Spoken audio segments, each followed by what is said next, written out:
Hi, and welcome to this week's The Mortgage Broker Broadcast. I'm your host, Craig Skelton, and this podcast is for mortgage brokers and business owners who want to build a sustainable business without burning out, without chasing the new shiny thing, and without losing sight of why they started this whole thing in the first place.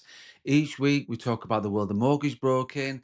However, we also talk about mindset, habits, and the realities of being self employed because when you work for yourself, the biggest challenges are rarely technical, they're normally more internal. And over the last couple of weeks, we've been running a January mini series, shall we say, focused on the real reasons why people struggle to stick to change at this time of year. In week one, we talked about self doubt and the quiet voice that starts questioning whether it's worth it, whether you're capable, and whether this time will be really different. In week two, we talked about self motivation and why relying on motivation alone is unreliable, especially when you're self employed and no one is chasing you.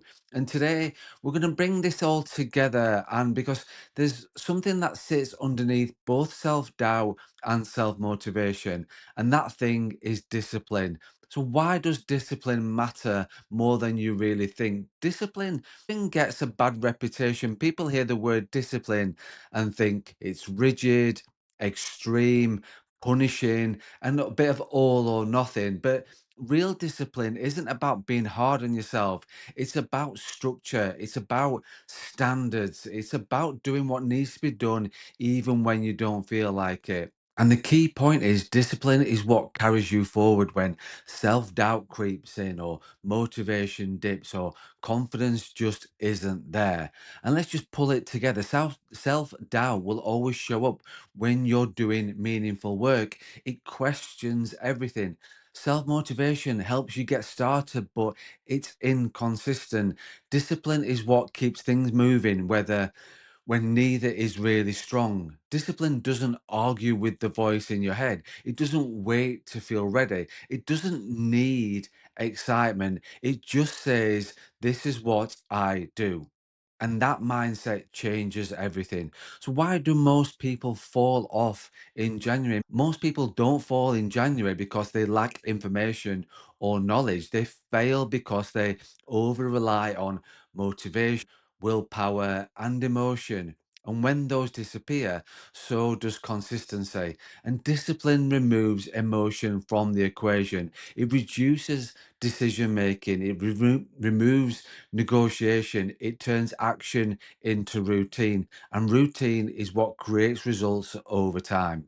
So let's look at discipline for self employed people. If you're self employed, discipline isn't optional, it's absolutely essential. There's no boss, there's no micromanagement, there's no one checking in, no one telling you where to be and by when. No one's setting deadlines for you. Freedom is absolutely amazing, but it also comes with responsibility.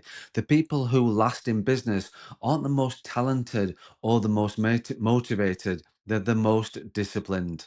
They show up when it's quiet. They show up when results are slow. They show up when no one is watching them. And that's the difference. So, how does discipline look day to day? Discipline doesn't mean doing everything perfectly. It means sticking to the basics. It means keeping promises to yourself.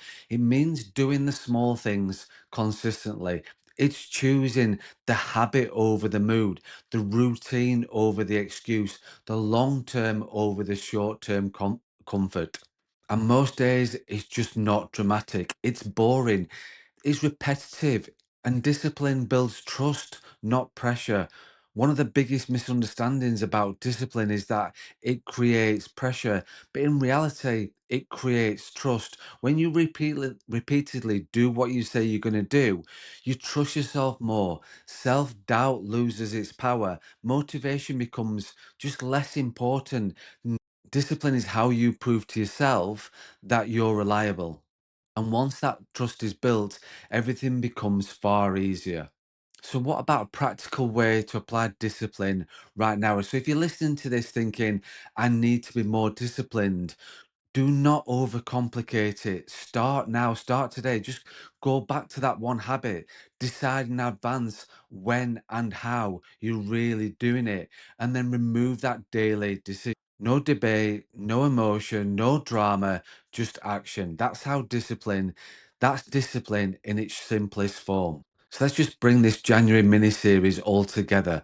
Self doubt is inevitable, self motivation is unreliable, discipline is dependable. You don't need to silence self doubt. You don't need to feel motivated every single day. You need systems, you need habits, you need standards that carry you forward regardless of how you feel. And that's how change actually sticks. So that's it. That's this week's podcast. And as we move out of January and into the rest of the year, take a moment to reflect on which of these three areas you need to focus on most: self doubt, self motivation, or discipline. And if you're a mortgage broker or business owner who wants to build better habits, stronger mindset, and a business that actually supports the life that you want to live, make sure you subscribe to the podcast so you don't miss any future episodes.